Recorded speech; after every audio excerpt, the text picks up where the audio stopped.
crops have the potential to help us with real-world problems.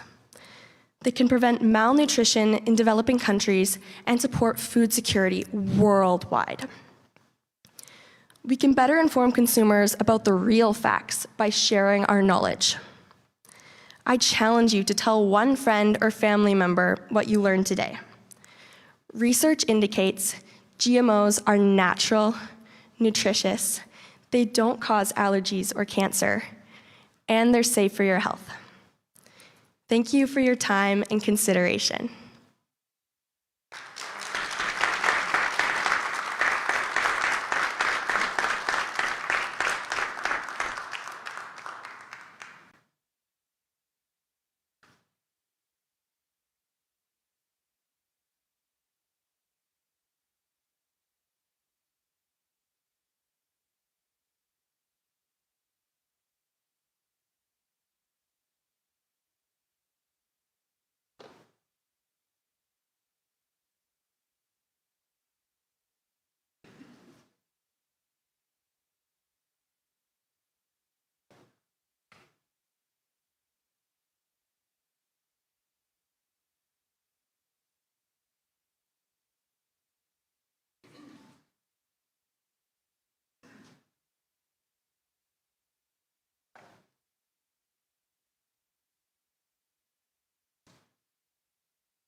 Great, thank you.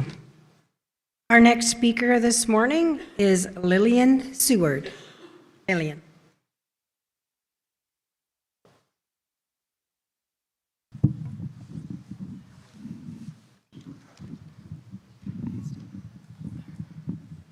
Thank you.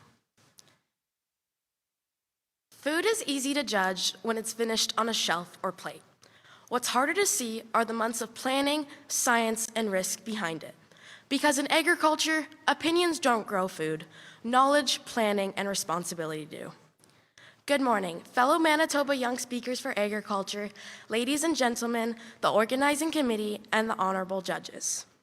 Myths about Canadian agriculture. How can we challenge common myths and better inform consumers about the real facts? One of the biggest myths in Canadian agriculture is that what we do is simple, that crop farmers just plant seeds, that livestock producers just feed animals, that food somehow takes care of itself between the field and the grocery store. As if agriculture is ran on luck instead of knowledge, as if decisions are made without planning, as if outcomes aren't shaped by hundreds of choices made long before anyone sees the final product. Canadian agriculture is built on science, timing, risk management, and constant adaptation. This isn't just opinion. Research shared by Agriculture and Agri-Food Canada shows that modern farming depends on data, technology, and careful planning at every stage. Every sector depends on another, and every choice has consequences, whether consumers see them or not. Let's start in the field. Every acre tells a story. Soil composition, crop rotation, fertilizer rates, seed genetics, moisture management, pest pressure, and disease prevention. Protein levels matter. Starch and energy matter. Moisture matters. Harvest timing matters. Organizations like the Canadian Grain Commission test grain for protein and moisture because quality affects how crops are stored, processed, and used long after harvest. Because crops aren't just grown, they're managed, and their quality affects everything that comes after: storage, processing, human food, and livestock feed. A crop that looks good from the road isn't always a good crop. It has to meet nutritional targets. It has to withstand storage. It has to perform the way it was intended to. That's not accidental, that's agronomy. That's experience paired with research. Now let's flip over to a common myth on the livestock side of things, that feeding animals is as easy as dumping grain in a bunk. In reality, nutrition is calculated. Energy supports growth, fiber protects digestion, proteins builds muscle, minerals influence structure, immunity, and longevity, fat affects finish and efficiency. Research used by groups like the Canadian Beef Research Council shows that balanced nutrition directly affects animal health, growth, and welfare. Rations are balanced, adjustments are constant, animals are monitored daily, not monthly, not weekly, but daily. Growth rates are tracked, stress levels are observed, health, behavior, and efficiency all matter. That's not casual work, that's management. That's nutrition science, that's genetics. That's understanding growth curves, feed conversions, and long-term animal welfare. And none of it exists on its own. The feed came from a grain farmer who spent months producing a crop with the right nutritional profile. Someone testing protein, starch, and energy density. Someone watching the sky, checking fields, adjusting equipment, and gambling an entire year on weather they can't control. They plan months ahead. They invest thousands before a seed even hits the ground. They adapt constantly to conditions that change by the day. That's not guessing, that's science. That's risk management, that's commitment. But here's a myth people love to repeat across all sectors of agriculture. Farmers don't care. Anyone who has ever worked in this industry knows how false that is. You don't invest your time, money, and energy into lands, crops, or livestock if you don't care. You don't stress over soil health, sustainability, biosecurity, or animal welfare out of indifference. Farm and Food Care Canada works with farmers across the country to set animal care and environmental standards because responsibility is part of the job. You don't check barns late at night or walk fields early in the morning because it's convenient. You do it because agriculture carries responsibility, and failure has real consequences. And that responsibility comes with pressure. Pressure from the weather that won't cooperate, pressure from markets that fluctuate daily, pressure from disease risks, rising costs, and public expectations, and pressure from criticism that often comes without understanding. That's another part of agriculture people rarely talk about, the mental toll. Farmers carry uncertainty every season. They make decisions with no guarantees. They absorb stress that doesn't shut off at the end of the workday. When myths spread, that weight gets heavier. When misinformation replaces facts, it affects real people, families, communities, and livelihoods. So how do we challenge these myths? Not by arguing, but by showing the facts, sharing the process, and letting people see agriculture for what it really is. We speak up, we educate, we explain what actually happens behind the scenes. We invite people to look beyond the surface. We show the science in the soil, the research behind the seed, the planning behind nutrition, and the care behind every production decision. Modern agriculture isn't a guessing game.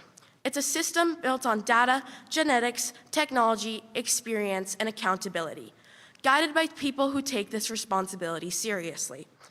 And when a product reaches the market, whether it's grain, livestock, or food, it represents far more than the final result. It represents months and years of planning, countless decisions, unseen stress, and a level of care the public eye rarely witnesses.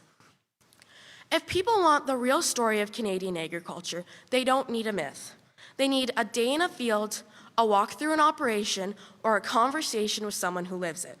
Because once you see the science behind the system and the research behind the work, the truth speaks for itself.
Okay, so our next speaker this morning is Bianca Byers. Bianca.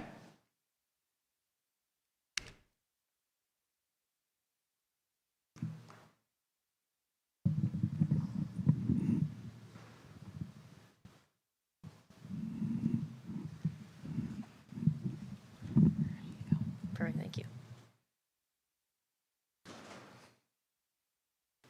Are you an industry leader in the agri-food sector? Are you worried about how agriculture is only mandatory in Manitoba's curriculum in one unit, in one class, in one grade? How, as an industry, do we expect more people to be aware of the diverse career opportunities that the agri-food sector has to offer when our youth aren't learning enough about it? This is where I think we need to start. I cannot solve this large issue today here with my speech, but I hope to offer some ideas, inspiration, and perspective on what our industry is facing. Good morning, everyone. My name is Bianca, and today I'm going to be talking about how we can increase awareness of the diverse career opportunities that the agri-food sector has to offer by connecting with our youth. This topic is very close to my heart as my pathway in agriculture has led me to find myself working with classrooms across Manitoba spreading this exact message. Seeing as agriculture plays such a small role in Manitoba's curriculum, I believe we need to do more to bring this topic to the attention of educators. One way that we could do this is for industry leaders, such as yourselves, to work with organizations who already have strong teacher networks and are providing accurate, balanced, current, and curriculum-linked resources and programs. Agriculture in the Classroom Manitoba is one example of an organization that supports teachers by creating resources that they can use to connect their students with the industry. If people truly see this as a priority, then working with these organizations can help expand opportunities for students, such as farm visits, career exploration events, and classroom resources so that students are experiencing agriculture in their entire K-12 education. I also think that we need to connect students with agri-food industry and tell them how the careers they already want to do can be possible within our industry. And this might be easier than it sounds. I once did a presentation in Winnipeg about careers in agriculture. I spoke with a high school student who told me that they wanted to be a graphic artist. And that's why agriculture wasn't even on their radar, if you can believe that. This opened the door to a whole new perspective. I explained that every company selling any product or a service needs strong visual storytelling that a graphic artist can provide. Why couldn't they work for a food brand, a livestock genetics company, a research project, or even an ag tech startup? This opened the door so much for this student. I watched the idea start to register in their mind that agriculture isn't just growing crops and processing food, but that there's an entire industry behind it. Now, whether that student actually ends up in the agri-food sector or not, I won't know that, but that moment reminded me why these conversations are so important. Students aren't necessarily turning away from agriculture because they are uninterested. Most simply don't know how their skills and interests connect to the sector in the first place. And lastly, we need to help youth see how agriculture is already present in their everyday lives. Usually, when students are asked, what is agriculture? They picture the big red barn, an old man in overalls with a pitchfork saying E-I-E-I-O.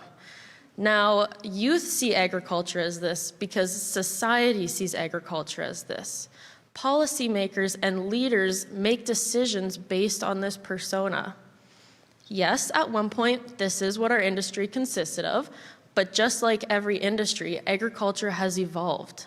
Agriculture is now multifaceted and a large driver of political conversations.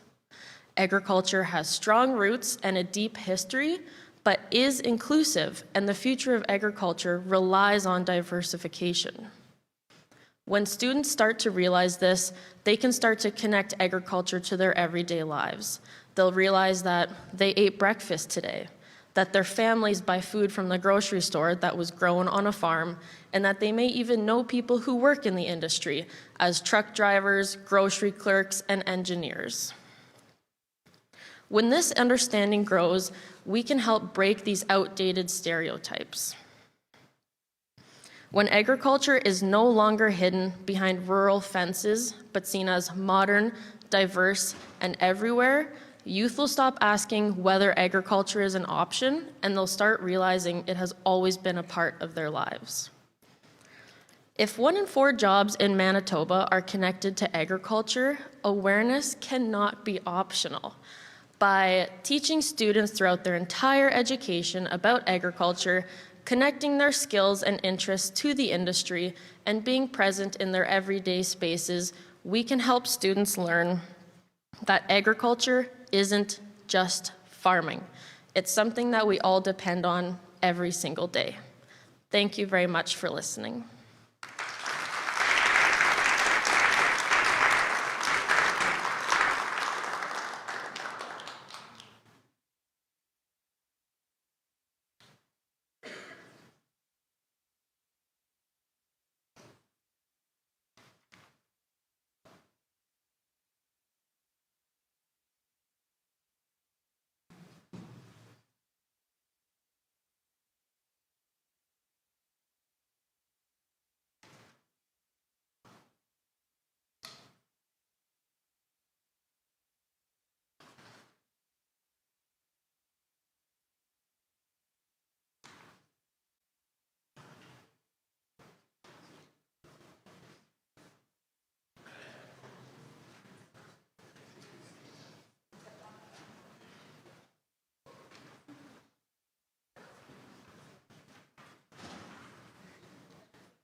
All right, we have one more senior speaker this morning.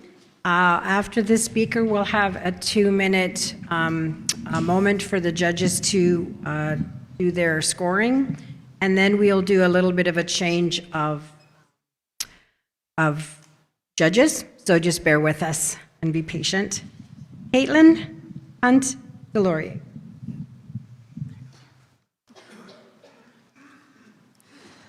Good morning, everybody.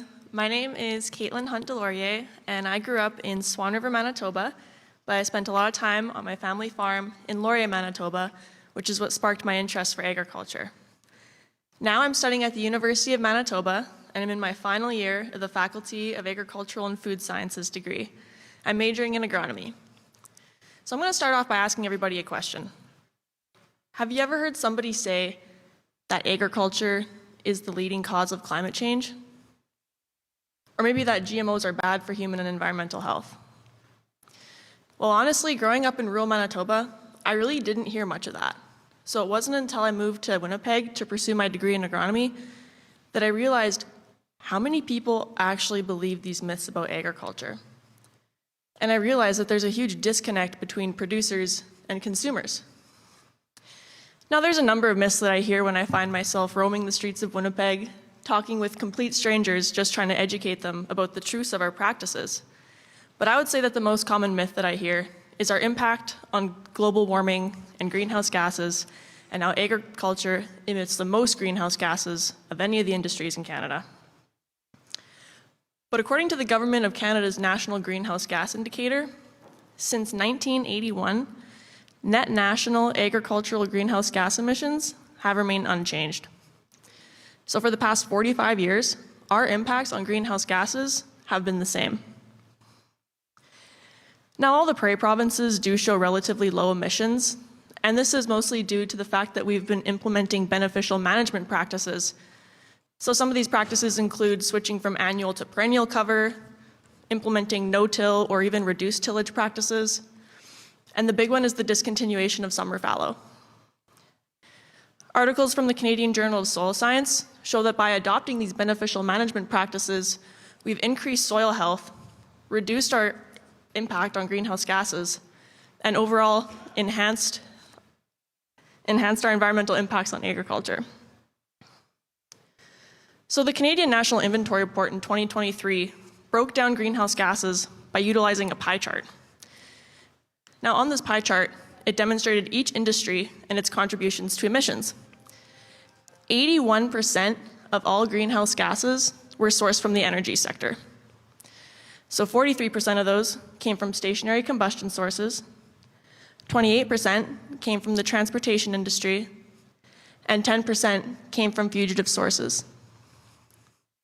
On that same pie chart, agriculture's emissions were only 7.9%. Now, the Government of Canada also has records showing land-based greenhouse gas removals. And in 2023, the National Inventory Report showed that agricultural land accounted for the most removals of greenhouse gases from the atmosphere, totaling 22 megatons of carbon dioxide equivalent. Now, the other common myth that I hear is that GMOs are a danger to human and environmental health. But the truth is, genetically modified foods are safe to eat. And this has been proven true by countless studies and findings from regulatory agencies to independent scientists all over the world. The Book of Environmental Research has an article published in 2025, and it's composed of peer-reviewed studies from 2016 up until 2025, showing extensive evidence consistently supporting the safety of GMO foods for human consumption and environmental protection. The few studies that do claim that GMOs are unsafe do not have data that meets the standard of scientific acceptance and couldn't be replicated by other researchers. Now, when I was researching the effects of GMOs on the environment, I actually found a lot more positive peer-reviewed journals than I did negative. For example, Brooks and Barfoot published an article in 2020 highlighting the importance of insecticide-resistant and herbicide-tolerant technologies. By adopting these technologies, we've reduced pesticide spraying by 8.3%.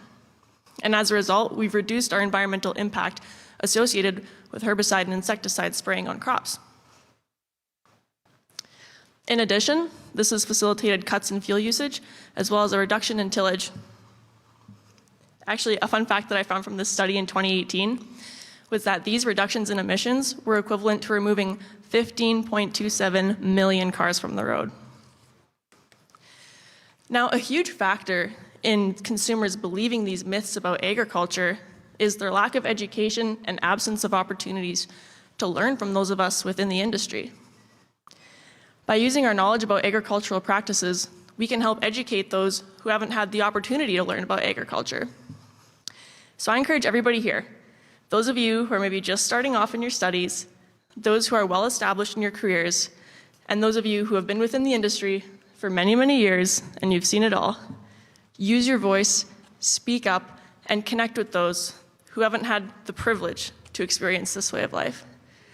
And I'm going to finish off with a quote from Matt Rush. In the absence of our voices, those who don't know us and don't understand us are redefining who we are and what we do.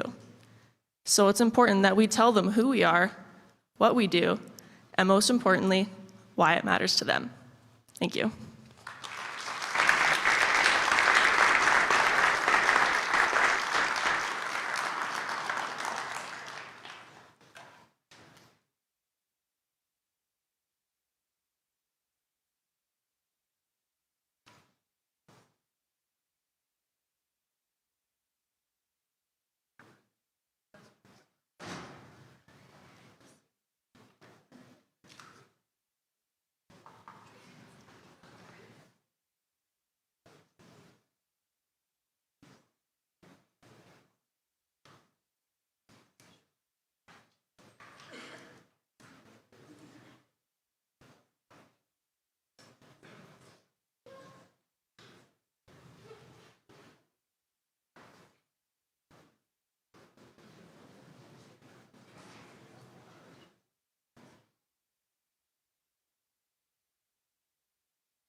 Okay, so that concludes our senior category competition, and thank you to our 4 finalists.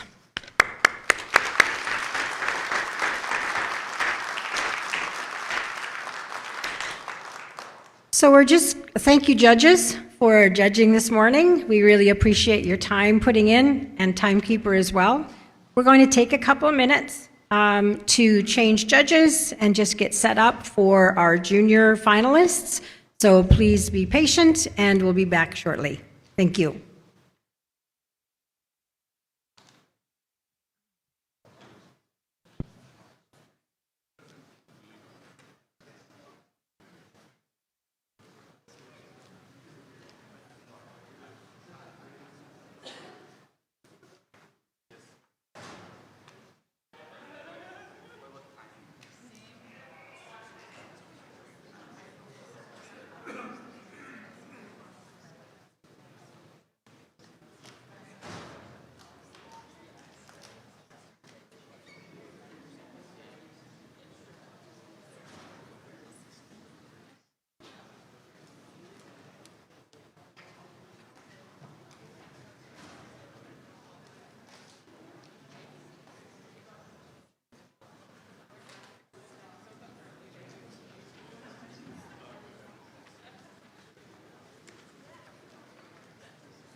All right, welcome back. Okay. So now I'm pleased to introduce our junior category judges. We have Cameron Woolman. Cameron attended Brandon University in the Faculty of Education after completing a Bachelor of Arts degree at Canadian Mennonite University in Winnipeg. He has lived on a farm all his life and has enjoyed being involved in farming operations such as seeding, spraying, cultivating, and running a grain cart at harvest. Fiona Yuckman is a third-generation grain farmer from St. Francis Xavier, Manitoba. She was a longtime 4-H public speaker, as a member and now as a head leader of the U of M Future Leaders 4-H Club, where public speaking is encouraged as a life skill. And Susan Kerr is a product delivery manager for Manitoba Agriculture Services Corporation and brings over 20 years of expertise to agricultural risk management programming and client service. She holds a diploma in agriculture from the University of Manitoba and is passionate about fostering producer engagement across the province. Thank you, judges. And again, we have our timer, same timer as before. All right. So our first speaker this morning for our junior category is Leah Phillips. Leah.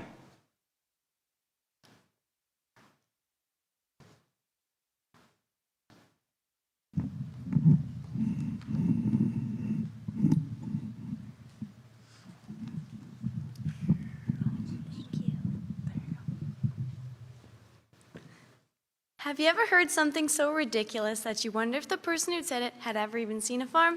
Well, that happened to me last week. My name is Leah Phillips and I'm 13 years old, which means I know everything. Just kidding. But I do know one thing's for sure. People believe some pretty weird myths about Canadian agriculture. Honorable judges, fellow competitors, family, and friends. As a 6th-generation farmer, I'm here to tell you the truth about the things you may or may not know. I'm going to bust one of the biggest myths and show you how we can help everyone learn the real facts. Don't worry, I'll keep it fun. I'm 13. I literally cannot not be fun. The myth: farmers just sit on tractors all day. I hear this one all the time. People think farming is just wake up, hop on a tractor, drive around, wave at cows, go to bed. That's it. That's the whole job. But according to Agriculture and Agri-Foods Canada, farming today uses science, technology, and data, and even robots. Yes, robots, to feed millions of people every day. Farmers are basically the Avengers, but with more flannel. Here's what farmers actually do. Number 1, they use technology like GPS, drones, and sensors. Farmers use a GPS-guided tractor that is more accurate than me trying to color inside the lines. Speaking of coloring, the GPS draws lines up and down the field and keeps the tractor or piece of equipment following the straight line. Some are even advanced enough to turn around at the end of the field and go back without missing a single piece of the field. They also use drones to check crops. The drones are so advanced now that they can recognize insects, weeds, and even diseases from the air. This allows farmers to make informed decisions on what they want to spray. The other cool thing that we have on our farm is spray-controlled sensors, so we never overlap our spray. Dad says we have saved thousands of dollars because the system knows where it has sprayed and won't overlap the spray. You can find out more by talking to my dad or by going to the Government of Canada website and looking up Precision Agriculture Overview. Number 2, they protect the environment. Lots of people think farmers don't care about the environment, but we literally live on the land. We drink water from the well, we eat food from our gardens, we grind the wheat to make flour to bake. We wouldn't do something to our land that we didn't believe was safe. My dad always says we want to leave the dirt better than we got it. This is all part of being a generational farm. My great-great-grandpa started our farm when he settled in Canada, and I hope it gets passed down to me. Farmers do not want to hurt the land because they want it to be productive land for a long time.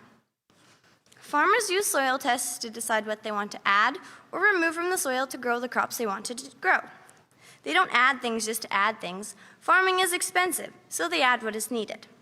Farmers also grow different crops so that they are feeding the soil and the microbes, which are the bugs, different nutrients. This is called crop rotation. Farmers use their soil tests to carefully place fertilizer to keep the soil healthy.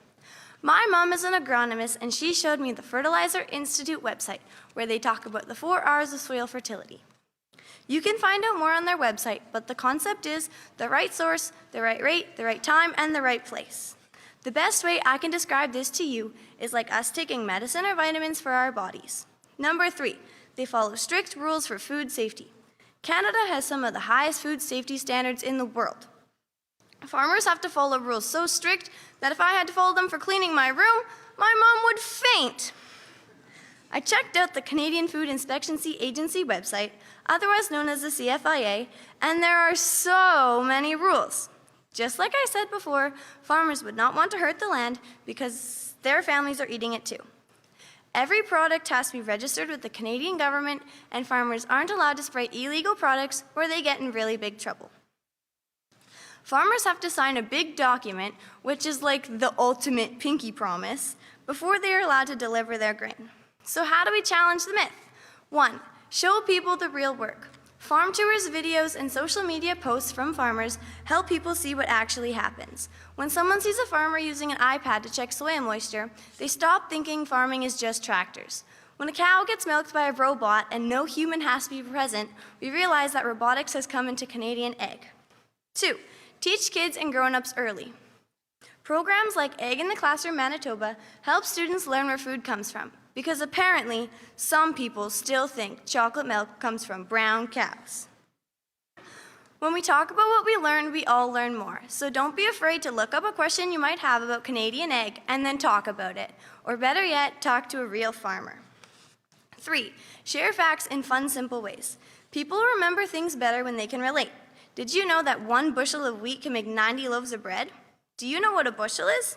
Did you watch the Curious George episode where he goes to an apple orchard and picks apples? He puts them into a basket. Well, that basket is a bushel basket, and it is the standard measure of goods in farming. Cool, hey? Our tandem will hold about 600 bushel baskets of wheat. If people believe myths, they can make bad decisions or form an opinion that just isn't true, like thinking food magically appears in the grocery store like it's spawned in Minecraft. But when people know the truth, they appreciate farmers more. They understand the work, the science, the long hours, and the care that goes into every bite of food. So the next time someone says, farmers just sit on tractors, you can say, actually, Canadian farmers use science, technology, and robots to feed millions of people every day. And yes, sometimes they sit on tractors, but those tractors are smarter than my entire math class combined. Remember, myths are fun in fairy tales, but not so much when we're talking about the food we eat. Raise your hand if you ever believed something about farming that turned out to be totally wrong. If your hand isn't up, you might want to put it up anyway.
Okay, we have our second speaker here this morning for our juniors, Janelle Gilmore.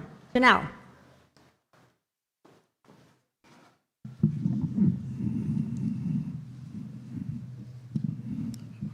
That's good. Joe, are those cows out again? No, woman. They're just getting their graze on like Mother Nature intended. Good afternoon, ladies and gentlemen, judges, and fellow speakers. My name's Janelle, and today I'm going to tell you all about the myth of cattle production harming the environment. Did you know that properly managed cattle production has many benefits to the environment? Some of these benefits are enhancing biodiversity, sequestering carbon, reducing soil erosion, and helping fight wildfires. Many people believe beef production has a negative impact on the environment. This is simply untrue, and today I will explain why this is a myth. Did you know, according to beefresearch.ca, there is approximately 70 million acres of land used for grazing and hay production in Canada?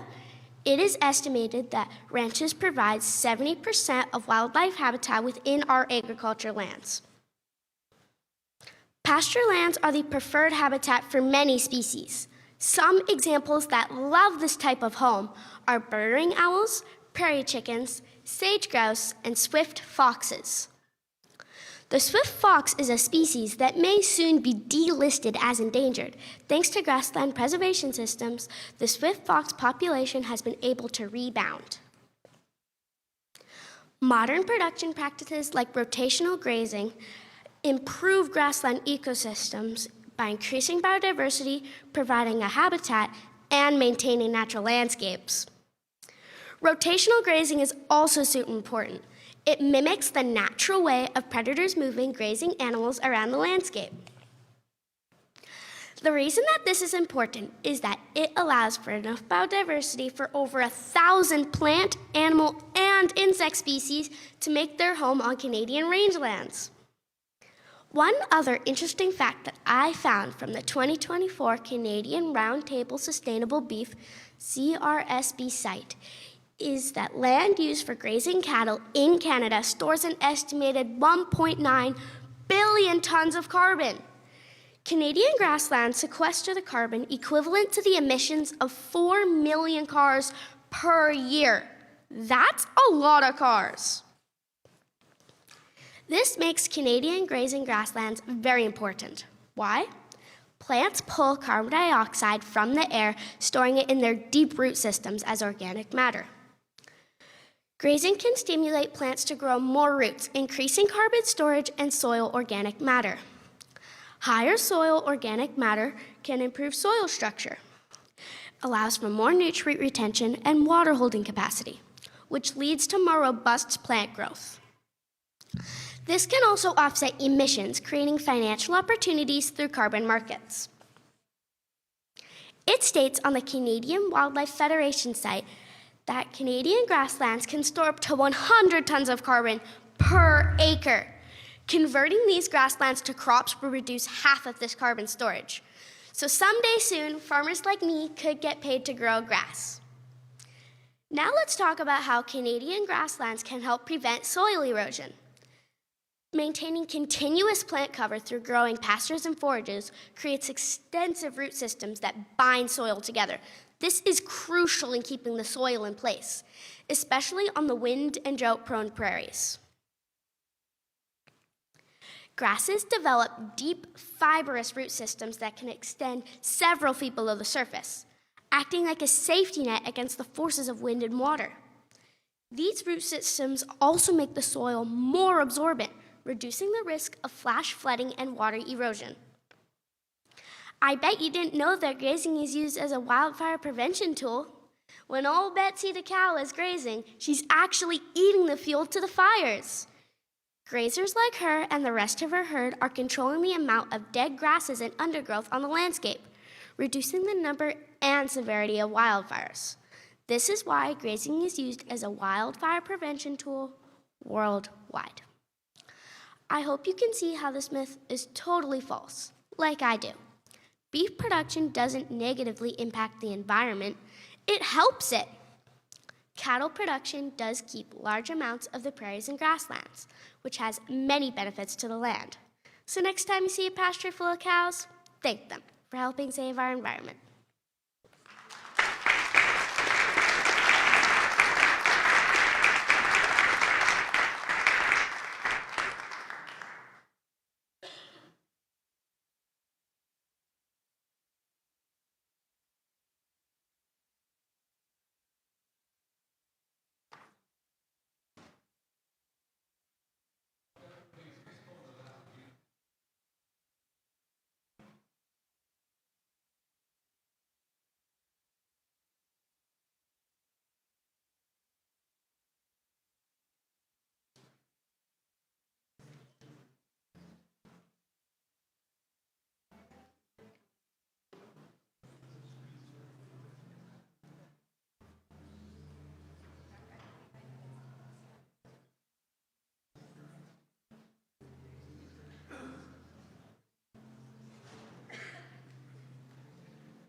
Okay, so our next speaker this morning, we'll just get in here to get sorted out, is Ella Fewings.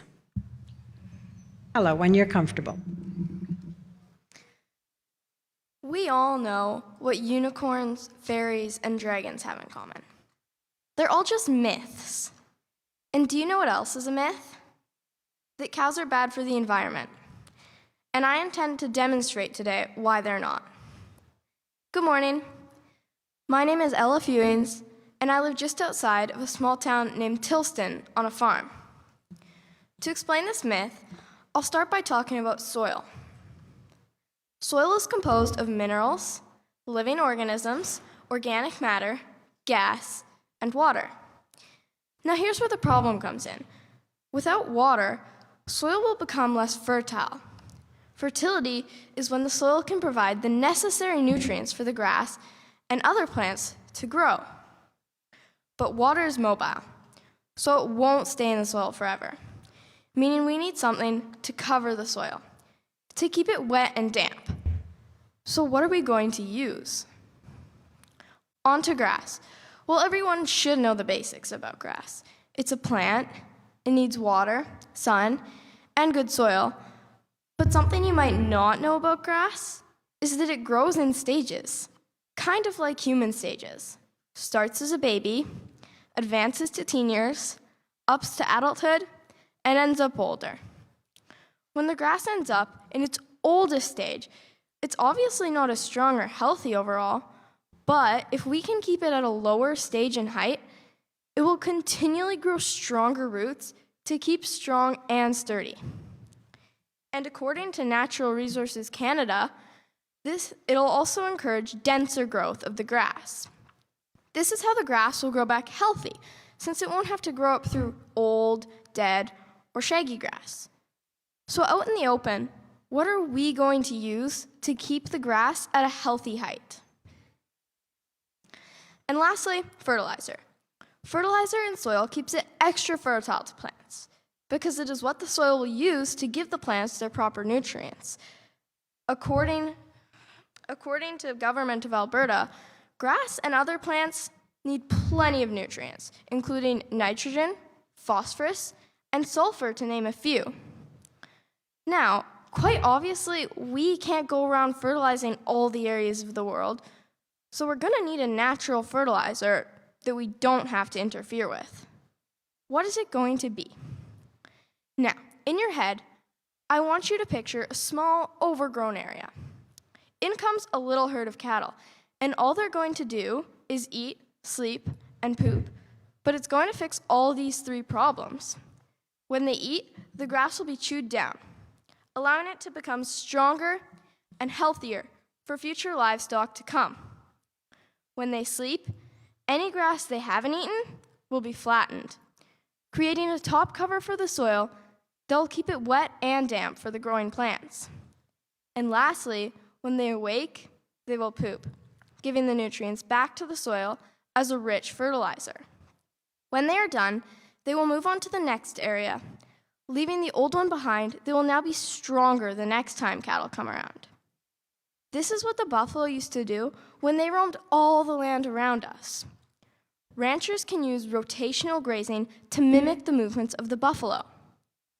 Rotational grazing is a livestock management system where animals are moved to a new area, allowing previously grazed areas to rest.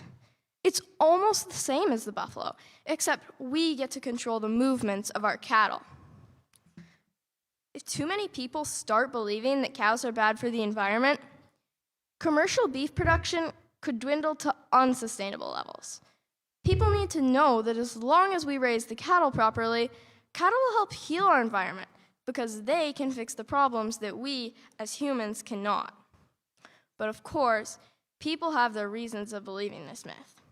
Climate change.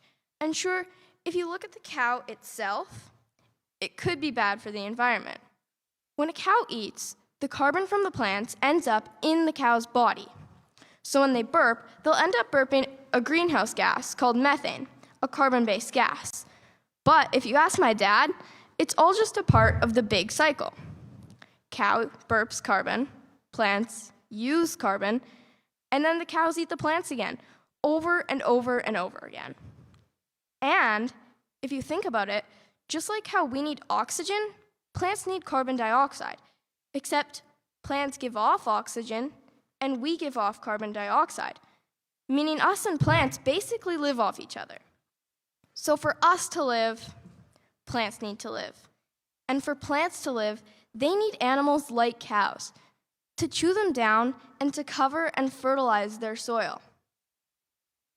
For people to become aware of this, all ranchers need to pitch in. We could advertise it, do little tours around our farms and ranches. Some things already being done include egg in the classroom and advertisements in fast food chains, most notably A&W. People could even post different articles on social media once a week or once a month. Who knows? Maybe raising awareness about this topic could be somebody's entire job. Or you could even just come up with your own ideas. But whatever we do, we need to do it fast. Additional sources consisted of TED Talks, Province of Manitoba, and especially my dad. Thank you for listening and have a good rest of your day.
Okay, thank you. So our next junior presenter is William Dirksen. William.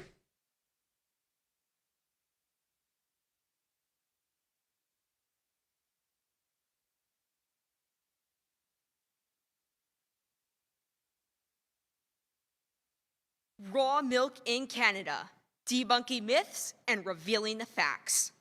Today, I want to talk about a mystery involving cows, milk, and Canada. Good morning, judges, fellow speechmakers, parents, and friends. What if I told you there's a kind of milk that most kids in Canada have never been allowed to try? A milk that disappeared ages ago when my mom was just a kid. It's not chocolate milk. It's not strawberry milk. It's called raw milk, and it's been missing in Canada since 1990. Today, I want to share 3 common myths about raw milk and counter them with 3 myth-busting truths, showing why Canadian kids like me should be allowed to buy raw milk. So buckle up, Buttercup, for some farm-fresh facts.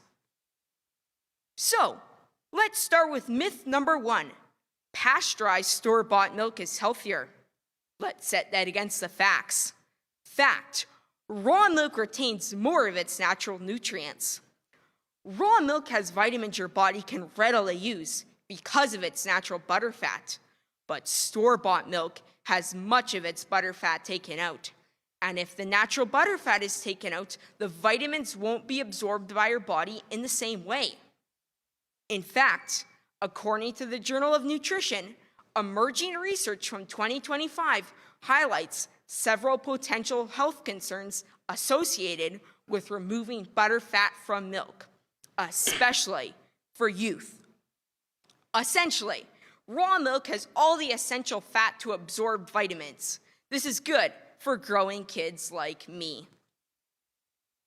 Myth number 2. Milk must be pasteurized to be safe. And here's the fact. Raw milk contains naturally occurring healthy bacteria. Pasteurization changes the milk. It heats the milk to kill bacteria. I get it. They want to make milk safe. But the reason pasteurization was introduced was because farmers didn't have stainless steel tanks, refrigerated trucks, and effective water treatment. The necessity for pasteurization has changed. Now, don't get me wrong. Raw milk today still requires healthy cleaning practices. It's just that I know small farms are capable of this. So, here's the raw data. According to the Raw Milk Institute, pasteurization kills the good bacteria, the stuff that keeps kids' guts healthy. In fact, studies done by the National Library of Medicine show that unpasteurized milk is linked with higher healthy gut bacteria. I know some of you are thinking, raw milk isn't for me. That's okay. I'm not saying everyone should drink it. I'm advocating for choice in our Canadian agricultural landscape. But I do want to raise a question. If a child's stomach can handle a blue artificial candy, but not raw milk? Might that say something about what we're feeding kids? Myth number 3. Homogenization is necessary for milk consumption. And now for the fact. Consumers need education about the effects of homogenization. Homogenization is another process that happens to store-bought milk. It is the process of filtering the milk through microscopic filters so that the butterfat doesn't rise to the top and separate. According to Dairy Nutrition, homogenization was introduced to improve the stability and appearance of milk.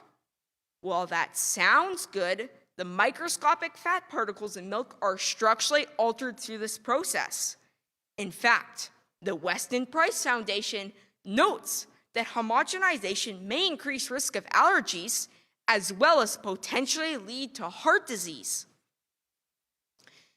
Having considered these 3 myths and countered them with facts, let's briefly take a look at the difference between American and Canadian milk legislation, and then get ready for the call to action. According to the CDC, as of 2026, 30 states allow some form of raw milk sales. Contrast that to Canada, where it is not legal to sell raw milk in any province, despite ongoing provincial lobbying. Canada remains one of the few industrialized nations with a full federal ban. Legalizing raw milk could help small farms survive by letting them sell without meeting costly industrial standards. Challenging myths about raw milk matters because it gives Canadians, especially kids like me, more choices. Again, I'm not saying everyone should drink raw milk, but it should be legal to buy under safe practices. As a Canadian kid, I can buy Skittles, but not raw milk? That just doesn't make sense. So, here's my cream of the crop call to action. If you too care about milk choices, help challenge these myths by talking to your politicians. I've contacted Manitoba's Minister of Agriculture. Now consider how you can advocate too. To summarize, today we explored 3 common myths and the following facts. 1, raw milk retains more nutrients. 2, raw milk retains beneficial bacteria. 3, consumers need education about the effects of homogenization. So, don't let this speech sour your mood. Choose real, choose Manitoba farmers, and keep it rawsome.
Okay, so that concludes the final competition. Thank you to all of our young speakers, and we've had a super morning learning about your perspectives on these agriculture and food topics. Thank you to the judges, to the timekeeper, and to the audience. I just want to make note to let everybody know that in early January, there were 12 juniors competing in the preliminaries and 18 seniors who competed in the preliminaries virtually. So thank you very much. Those are pretty amazing numbers for the first year, so well done. All right, our judges will now complete their deliberations and finalize their score sheets and calculations, and we'll come back with the results at 11. We're going to just take a couple of minutes to just change over, to move some tables, and to get started with our next presentation at exactly 10:15. Thank you.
if everyone can have a seat, we'll get started with our next presenter here this morning.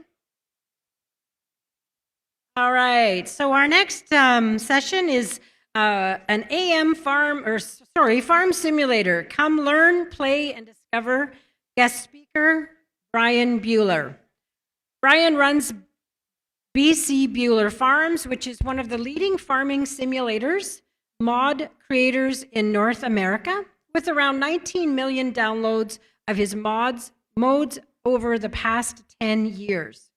Growing up on a farm near Boissevain, Manitoba, has inspired some of his work, and he enjoys making mods and showcasing farm on the Canadian prairies to players around the world. Welcome, Brian.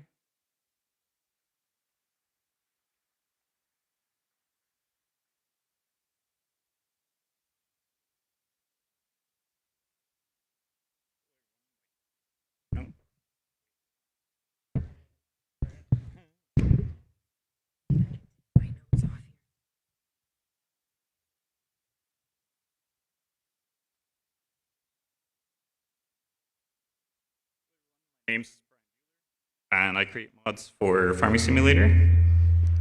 Like was said, I grew up on a farm near Boissevain, and I currently work at AgQuest full-time, but also in my free time, I do this with making stuff for Farming Simulator. You can see on the screen, there's a QR code there. You can scan that and enter to win a copy of Farming Simulator. The promotional material, it said it was collector's edition, but it is a digital copy because unfortunately the person who was going to send it to me doesn't work for Farming Simulator anymore. And but yeah, this way you can pick whether you want it for PC, PlayStation, or Xbox.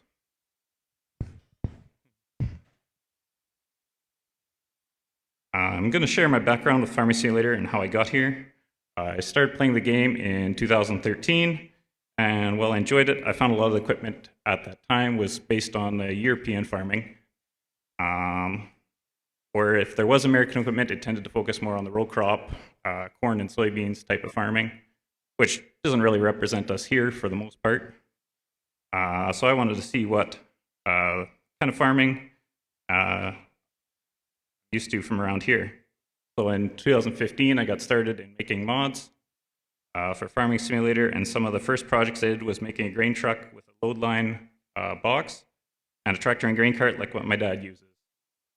In 2017, I started to bring some of my projects to the official mod hub where players can download, create directly in the game. It is not working to click. In 2022, I got a lot more involved in my making my mods available to more players by trying to bring everything I made to the all platforms part of the mod hub. I had 22 different projects I finished and also partnered with some other mod creators for even more, including Edgewater, Saskatchewan, a fictional map inspired by Eastern Saskatchewan that became one of the most popular Canadian maps for the game. It also introduced the concept of swathing to the game in a big way. In fact, it was so popular it became a part of the game for Farming Simulator 25. One of my most popular projects then was called the Mac Grain Hauling Pack, which was 2.4 million downloads. It started out with making a Mac semi-truck and trailer that my grandpa had in the 80s. I couldn't find the picture Dad had of it, so I kind of modeled it based on his memory and him telling me whether that was right or wrong how I made it. I also made a grain truck version with the older Cancade box that ironically after I made it, I ended up passing a truck on the highway that was set up identically to the truck I'd made. Now for Farming Simulator 25, speaking of which, you can enter to win with the QR code there if you missed it earlier. I've got 22 projects, mostly conversions of older projects either available or in testing to be available. I'll just highlight a few of them that are more interesting stories to go with them. First up, the AGCO Swather Pack, which you might notice this one's a case, but ironically Heston made them for case as well. This happens to be the exact one my dad had that I went out into the machine shed and measured to create this model. And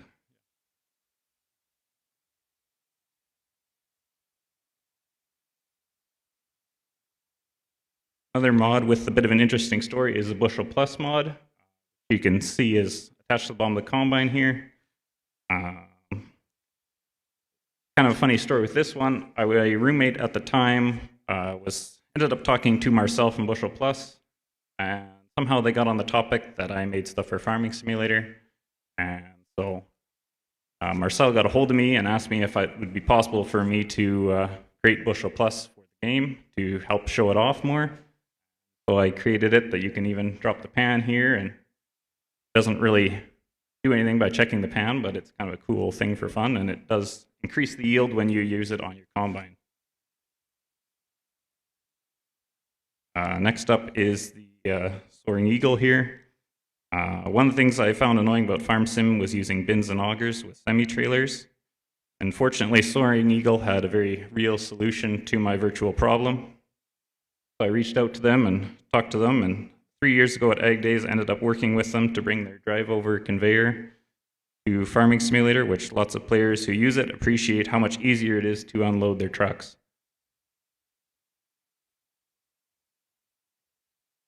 Remember how I said a lot of the mods I create are inspired by real-life farming?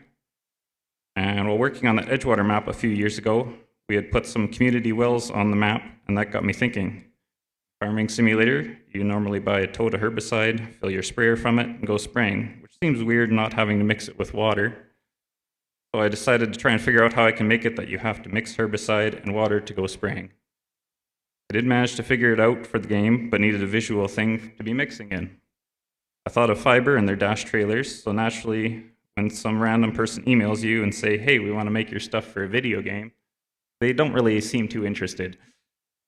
Because yeah. So 2 years ago at AgDays, I went to their booth and ended up talking with Derek there. And once we were able to talk face-to-face, we partnered up to, that they sent me stuff to help me create their trailers for Farming Simulator.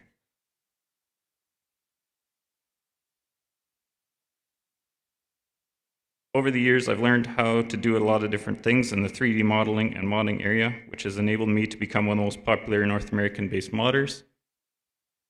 And if you have the game, I highly recommend searching BC Bueller to see what mods you might enjoy that I've created. If you aren't familiar with Farming Simulator and would like to give it a try, it's available for PC, PlayStation, Xbox, Nintendo Switch, and there's even a mobile version you can get on your phone. Now, if you want to be using mods for the game, you can only use them on PC, PlayStation, or Xbox versions. But let's give a quick rundown of the farming process using some of the machines from the game and some of the things I've created as well. This footage and a few of the previous clips recorded on a map I've been working on called Mouse Creek. It's kind of inspired by various parts of Westman, with the name Mouse Creek coming from Cirrus being French for mouse, and creek because there's a creek going through it. Anyway, let's talk about the start of the year with some seeding. So in Farming Simulator here, typically when you start a new game, you start at harvest, but we go through it in more normal order. But you can see here we got a 9RX 830 with a Batterstad Seedhawk drill.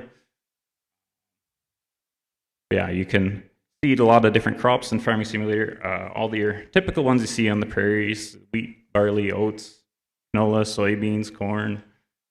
But there's also lots of other crops too: root crops, sugar beets, potatoes, carrots, parsnips. And they even have things like green peas, green beans. A lot of different variety there. You can also be some of the crops you'll need to be planting as well. Here we also have the lines on the field. That's the GPS system in Farming Simulator. Is a new addition to the game, but it definitely very handy, just like in real life. But yeah, there's certain crops too that you have to use the planter for, just like real life, and just go planting corn with an air. And then after that, we're going to need to control the weeds. In Farming Simulator, you can either control them With tillage, we're doing a more organic style farming. So here we have a row crop cultivator that you can use to keep the weeds under control in this corn here. And once this clips over, it'll jump automatically to the next one, which will be spraying. Oh, maybe not. Get back one. Go back to the pipe we were on.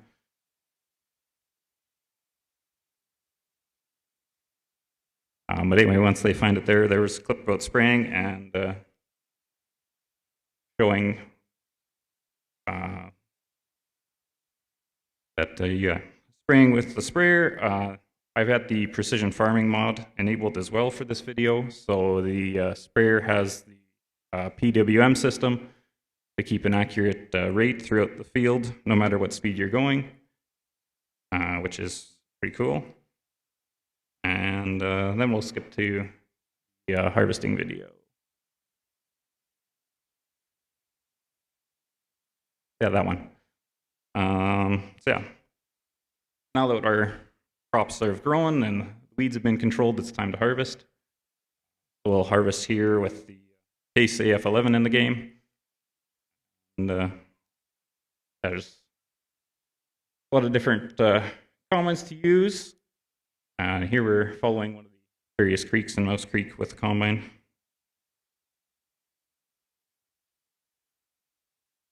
Kind of enjoyable to watch the equipment move around and work the fields.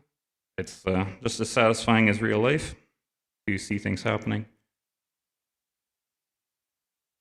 And even like this divot here, how the header will flex through. Come along here with the grain cart and unload the combine. This is a tractor here that I've made. I don't remember which one that was. The Ford or New Holland. That was a New Holland 82 series four-wheel drive there. But that's one I've made recently over the past few weeks. Actually, I've been working on it. So that will be coming to the game soon. Kind of inspired by some of the options on it are inspired by a tractor that someone here in the audience might recognize. With the lighting and stuff. Once this is unloaded here, we'll come and put it in the truck, so harvest can be just as busy in Farming Simulator as real life with equipment moving everywhere. Get this filled up, and this truck and grain boxes and the pup are all stuff I've built.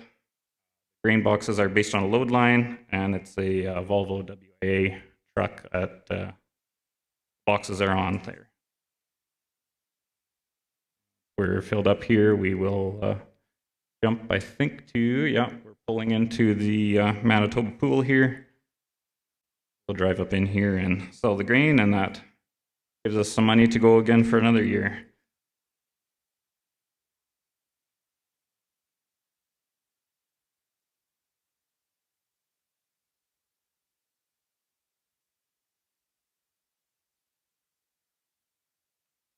Okay, now that the grain's sold and we've made our money, it's time to get the fields ready for next year. So you can do tillage, you can spread some fertilizer, get your fields all prepped and ready for the next year of farming. It's also really cool in Farm Sim to see just how much some of this equipment can flex through the terrain. Some other things you can do in Farming Simulator, there's lots of different animals you can look after. Also, if you missed it earlier, there is the QR code there that you can scan to win your own copy of Farming Simulator 25. Yeah, we got cows here that you can look after. Minute here, we should swing around and take a look at some of the other ones. This. Go back to the cows video. Yeah, but you can see there's bunch of different types of cows here as well. There's lots of different animals you can raise in Farming Simulator and look after. There's some Highland cows here and your Angus and Holsteins as well. And spin around here, we'll take a look at some of the other animals.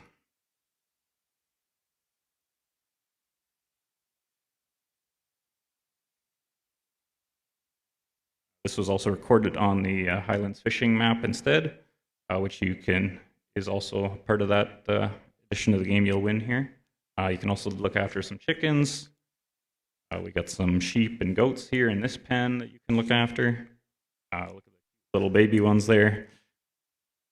It's also pretty cool how they jump around and stuff. And over in this building here, we got some pigs to look after. And then lastly, in the last enclosure over here, we got some horses as well.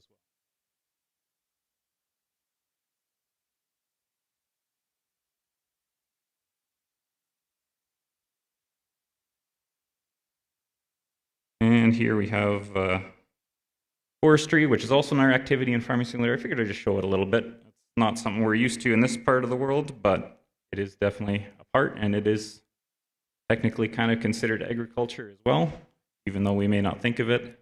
But it is something you can do in the game that is maybe something interesting to try and just learn about a little bit by doing it.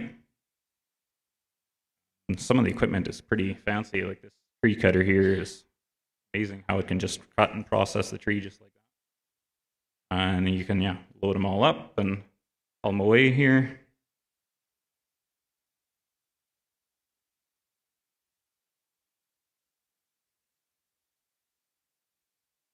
You can see as we pull out of the forest here, let's look at that view of this map. It's definitely not the view we're used to seeing around this part of the world. So it's also interesting in Farming Simulator. You can experience farming all over the world, sorts of different things, and learn a lot from different farming around the world.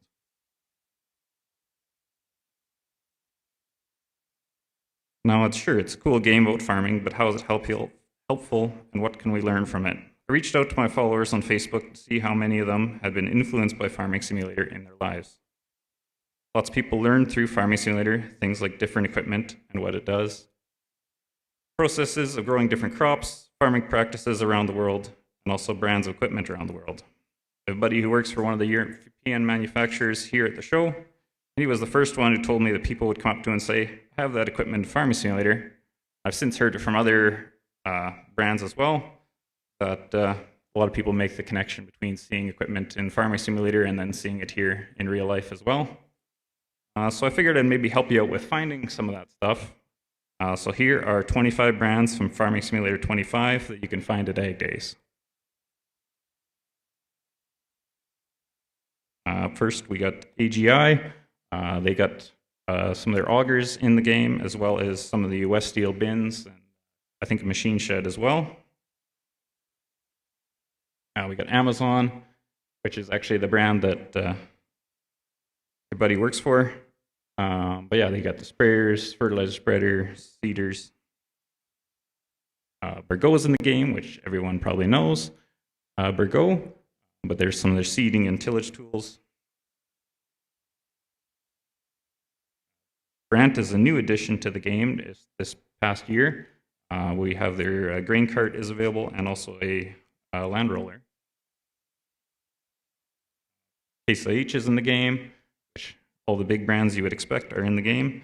But there's some of their stuff here. And I'm guessing you can probably see a lot of that here at the show.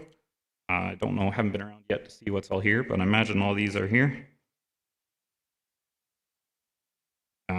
Claus is also in the game. You can see this stuff here in either the main arena or the Manitoba room. Meridian or Conveyall has some stuff in the game too. We got their conveyor and their seed tender here.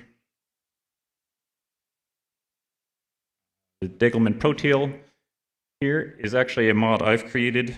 They had a Kinsey version of it in the game, but I turned it into a Degelman one, which we're going to see a lot more around here. That one isn't quite out yet for everyone, but it will be soon, hopefully. Demco, I believe, is here, or at least there's a company that deals with them is here. So I don't know what I have, but I'm assuming there's something. Deutz, you're going to find them in the Fleeing Arena. But they've got quite a few different tractors. Elmer's, which is another one of our Manitoba-based companies. But yeah, we've got their Ravage, their harrow and grain cart in the game, which is great to have. And you can find Fent at the show here in the Canada room. I imagine a few of these things in their booth. I'm not sure yet as well. Geringhoff, I believe they're actually in the innovation showcase for the their straight header. I believe you can see somewhere one of the barns, it looks like. John Deere, a brand everyone probably knows. Yeah, don't need any explanation there. Kubota's also in the game with some other equipment. Landall. This is actually another one of the projects that I've made myself, and it is out currently that everyone can download it. MacDon, another recent addition to the game and another great Manitoba company being represented in the game. You can also find Massey Ferguson tractors and some other miscellaneous equipment in the game. Holland and Fiber. Obviously, these are my trailers I've made, and you can find them in the Enza Brothers Arena if you want to check them out in person. Salford has some of their stuff in the game, which is a welcome addition to see some more equipment like we would use here. And the Soaring Eagle drive-over, which I talked about earlier, you can find that in like the main arena. Vaderstad, here we're using their seeder earlier in the video and their planter. Premier has some stuff in the game as well.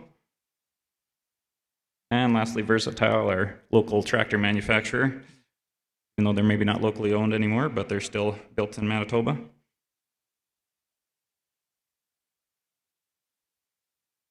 Now let's get back to Farming Simulator and how it has influenced people's lives and how it might influence. Some had also pursued, some of the people that had asked on my Facebook page had also pursued an education in things with agriculture due to their experience with Farming Simulator and how they just made them interested a lot more in agriculture. So some had joined the Future Farmers of America, which is similar to 4-H. Some were doing an apprenticeship as an ag equipment technician or continuing education through a college or university program. There were quite a few that decided to pursue a career in agriculture. Some of the careers were agronomist, equipment salesman, truck driver, seasonal farm equipment operator, and a few either work on a farm or are working towards having their own farm. Now, if one of those interests you as a career, you're in a great place because this building is full of companies that hired people to work in those jobs and careers. If you're interested in a career in agriculture, find a company here that does something you're interested in and talk to them. I'm sure they'll gladly talk with you about what a career looks like, and if you're not yet, maybe give Farming Simulator a try, learn more about farming some more, and maybe you'll fall in love with agriculture. 1 in 4 careers in Manitoba are directly related to agriculture. You don't have to be a farm kid to be involved in agriculture. That's kind of all I have for you. One last reminder, if you haven't entered the giveaway already for Farming Simulator 25, we'll do a draw after questions if there are any.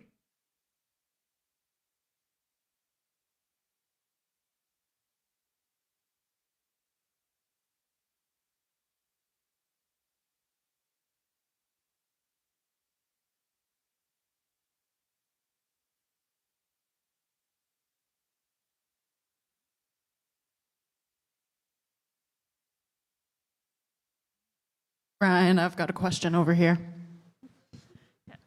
Is there a piece of equipment that you're working on next, or what's your next project?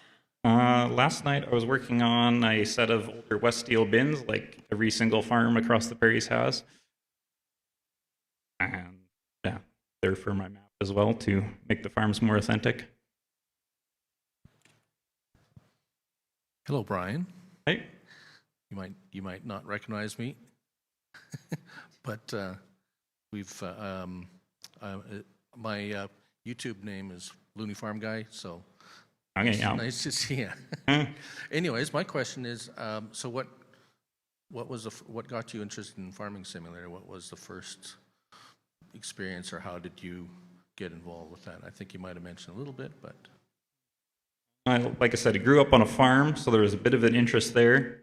Ironically, I ended up finding Farming Simulator, the game, through actually there was a train game I'd bought, but you had to download it through Steam. I ended up finding Farming Simulator through that, and even though I grew up on a farm, ended up becoming more interested in agriculture because of Farming Simulator. Got another one. Harry Siemens, and I'm curious as to how the increase in technology and in AI, and how do you follow that and to make sure things keep going forward the right way? And secondly, where do you see this going for you and for the industry? It's for me in the future, I wanted to keep working at making more stuff. I want to try and get as much of a Canadian representation in this game that's distributed around the world for farming to the rest of the world. It is a tool for it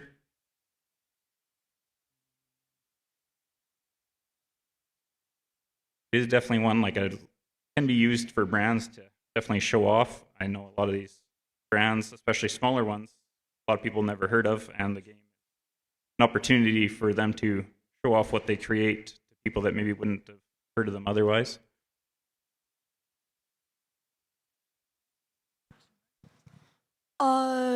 My question is, do you have a mod for older equipment? I do have some. I do tend to enjoy older equipment somewhat more because it is a lot simpler. Yeah, there are some. I didn't do anything to show kind of everything I've made. I should have put that in the presentation here. But if you search my name on the Mod Hub, it'll bring up everything I've made and is available to download. Do you mind explaining just a bit of the process when you get an idea for a piece of equipment, how you want to make it become something on your screen? I'd just like to know how that process goes for you.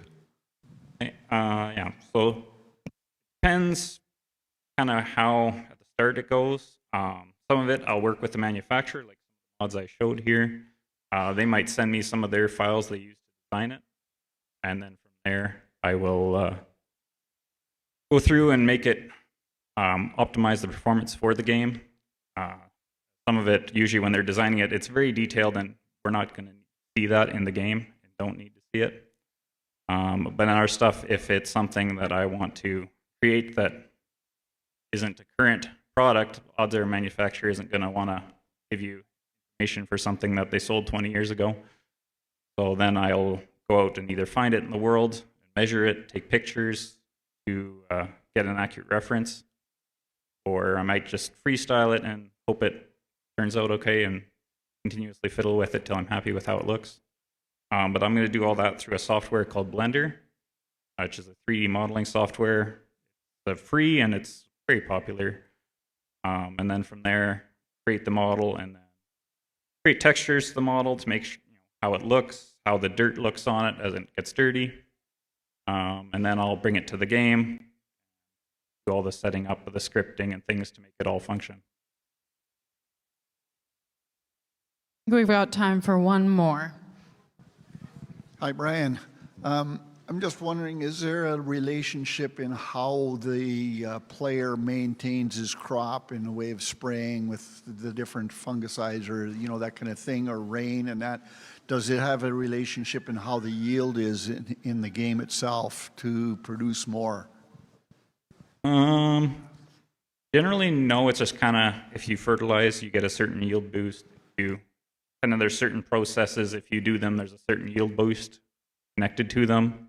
There's a precision farming add-on, which makes it a little more in-depth, but there's also kind of a score on how good your farming practices are for the environment, which then kind of that they use as a kind of a revenue modifier that when you sell your grain, there's a different bonus attributed to that. Generally in the game, the game doesn't go that in depth. They also want it to be friendly for people that have no idea anything about farming. They don't want it to go too in depth.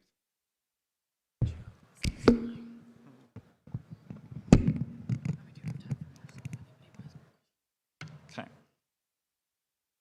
there any other questions?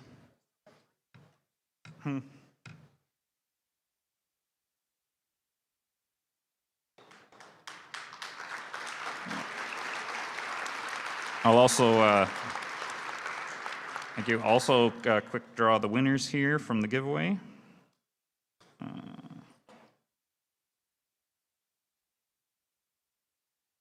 Just having my phone do it for me.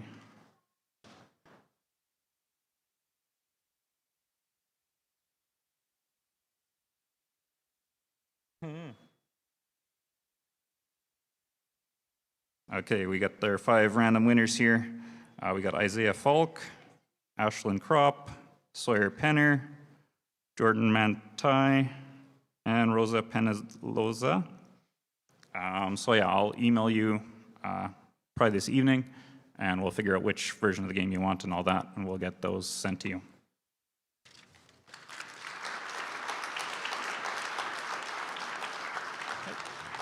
Thank you. All right, thank you very much, Brian. We actually do have some time here. There are some credit papers at the top. If you're looking for credits for attending this event as a crop advisor, you can snap the QR code that's available at the paper at the top up there.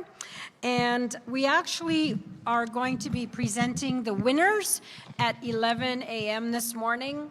So please either stay in your seats and wait for that excitement or come on back. In lieu of gifts for our speakers today, we are making a donation to the Farmers Wellness Program. So for all of our speakers throughout the next 3 days, those donations will be made on their behalf. So see you again here at 11 right away here in about 15 minutes to announce the winners of the junior speakers. Thank you.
Okay, thank you.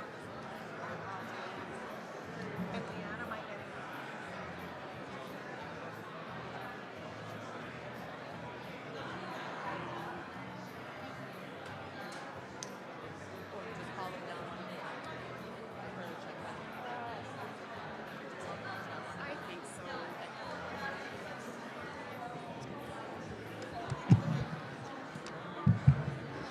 Okay, everybody, we're going to get started here.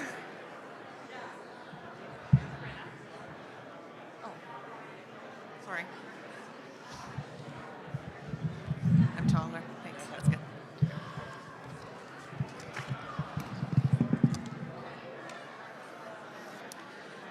So, good morning, everyone. My name is Hannah Minchell. I work for Manitoba Agriculture, and I am a director on Manitoba AgDays.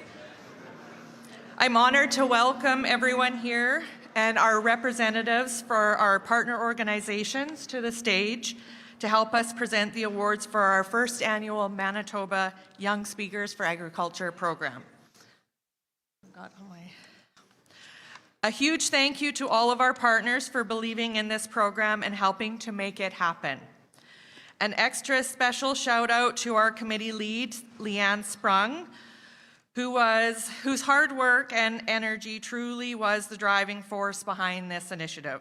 We seriously could not have pulled it off without her.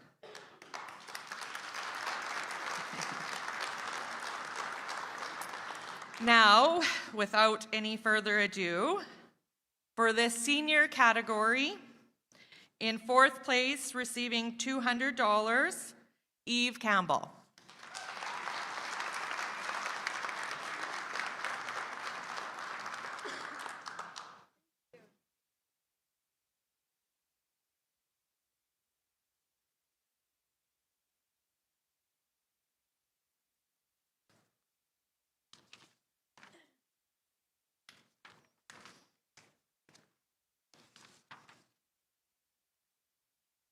And in third place, receiving $500, Caitlin Hunt Delorier.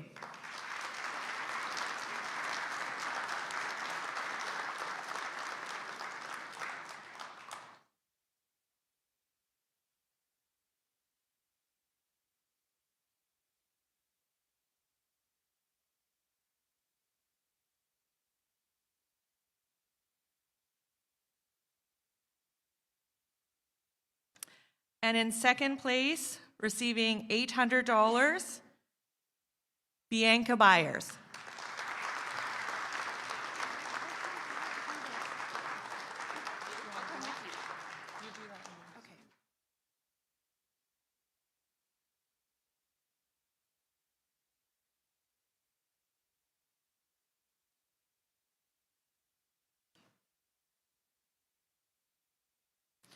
And in first place, receiving $1,000 and a $1,500 bursary for travel upon registration to the national event in Toronto, is Lillian Seward.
Yeah, I think you can.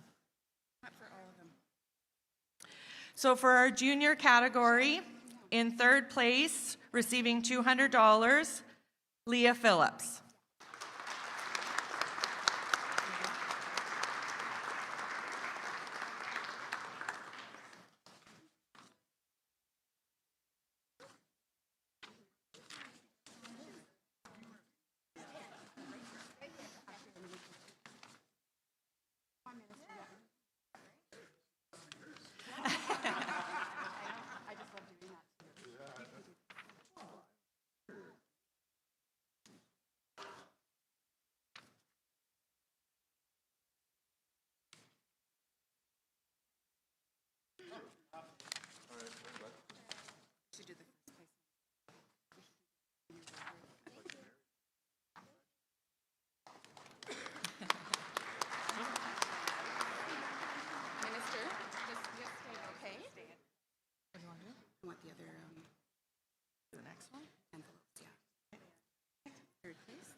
In third place, receiving $500, Ella Fewings.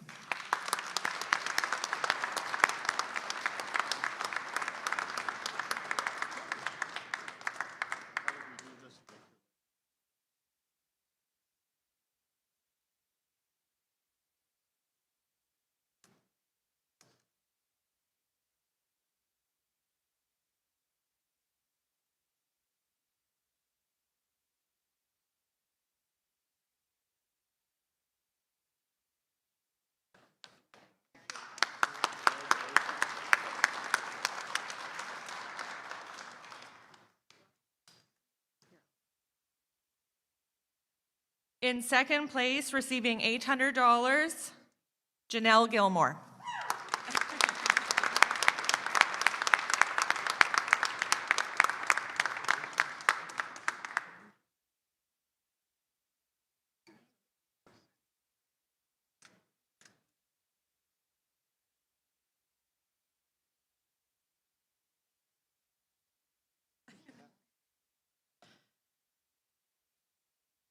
And in first place, receiving the $1,000 prize and the additional $1,500 bursary for travel upon registration at the national event in Toronto, William Dirksen.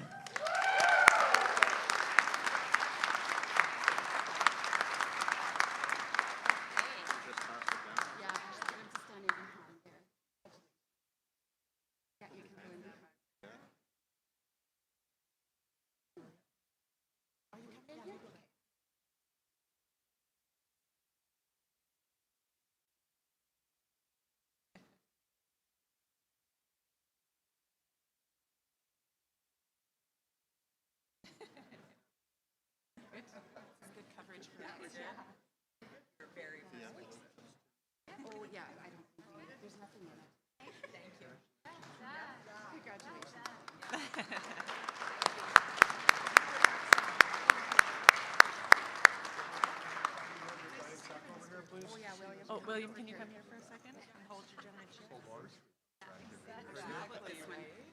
This one here.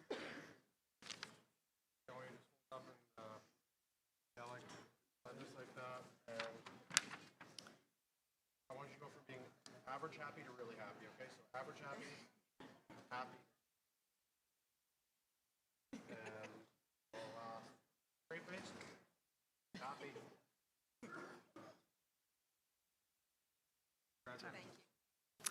Well, that's a wrap on the MYSA 2026. Thank you to all of our judges and timekeeper for volunteering your time to be here today. In lieu of judging and timekeeper gifts, we have made a donation to the Farmer Wellness Program in your honor. Thank you to our competitors, parents, our organizing partners, and of course, the audience. The future of agriculture is bright with these inspiring young voices leading the way. Each of the participants showed a passion for the agriculture industry that is genuinely inspiring. Congratulations to all of our competitors that participated in the Young Speakers for Agriculture program this year. With a total of 30 entries, the organizing committee of the MYSA competition was extremely happy with the uptake of this program and the quality of the speeches delivered by all participants. Best wishes to our two speakers who will now have the opportunity to represent us at Toronto at the Royal Agriculture Fair in November. Thank you and have a great rest of your day.